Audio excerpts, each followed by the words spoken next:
for that. Do you have any experience of dealing with women who have borderline personality disorder? No, but I have dealt with women that have mental health issues, and the important thing is that they have to engage in self-care. They got to take care of themselves. If they're on meds, they need to take their meds. Women that are on and off their meds tend to be kind of wacky. I mean, I watched that with my own mother. She was a psychotic schizophrenic. So she went off her meds, like got really wacky and, sometimes dangerous to be around.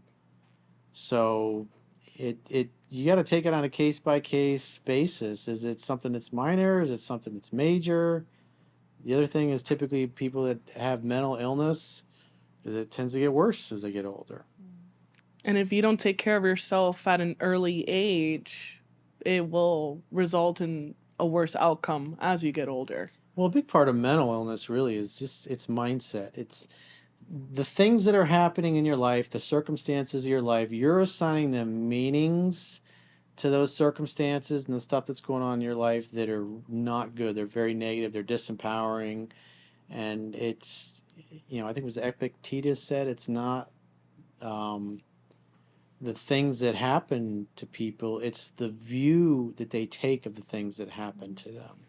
So really success in life is about mindset because it's not all sunshine and roses. Some days you have every reason to be happy and life is going great, but you wake up and you feel like shit. And there's other times where, life just sucks ass and it feels hopeless, but something happens and, you find humor in it and you have a good attitude. And it's, you remember the exercise we did in with Tony? And I think it's like probably UPW, he does it well. He's like, write down all the emotions that you've experienced in the last week. And so everybody they'll write them all down, everything you could think that you've felt in the last week, all of your emotions, good, bad, doesn't matter. Just write them all down. And when you have the whole list done, it's like, look at them. And then how many of those feelings that you've had in the last week are positive and empowering and uplifting, and how many of them are negative? And the overwhelming majority of people, they're negative. It's negative. And so without realizing it, that's the tape that's running in your head. That's what you're telling yourself every day about yourself. Another thing Tony says is that we're going to act consistently with how we view ourselves to be. And it doesn't matter whether the view is accurate or not. So if you have a shitty way of looking at yourself or life or what's going on, I'm a victim, my mom was mean to me, my dad was mean to me, I got the crap kicked out of me, I grew up broke, or I grew up in the ghetto, or I grew up and I didn't go to the school I wanted to, I didn't get the tricycles. Like, nobody gives a shit. Everybody's got problems, and they're glad that we have them. And you got to find a way to get through the day, and you got to contemplate, what am I thinking all the time? How am I, self-regulate every once a week. Write down the list. Just do the exercise. Write down all the emotions you felt in the past week.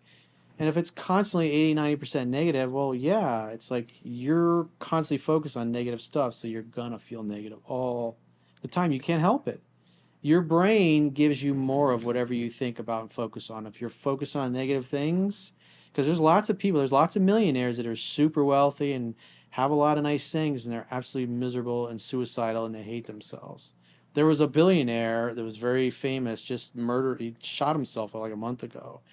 And he had everything. He had power, he had influence, he had everything, he had family, he just reached the pinnacle. He was older, and, I don't know, I didn't hear anything about any kind of disease. He was in good health, but he decided he had enough, he tapped out, and...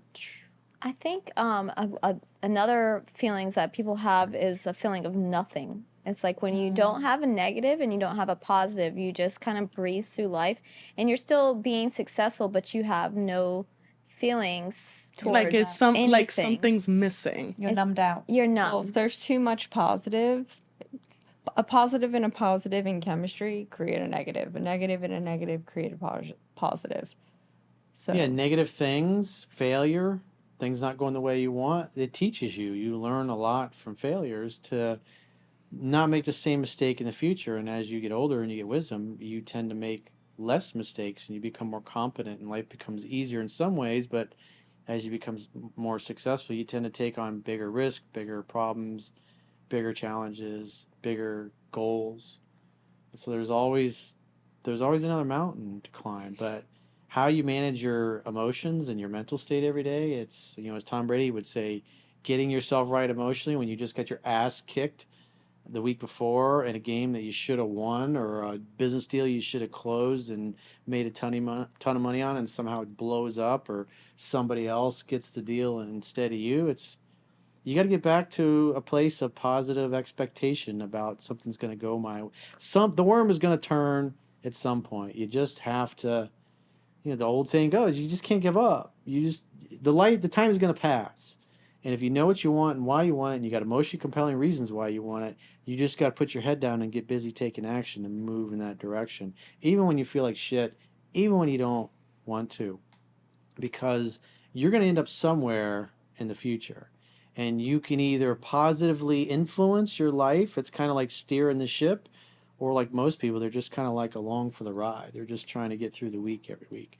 But if you can focus yourself on the little things that you need to do day in and day out, what do I need to get done today before I go to sleep? If you focus on that every day, you'll be too busy taking action really to freak out or worry about too many things.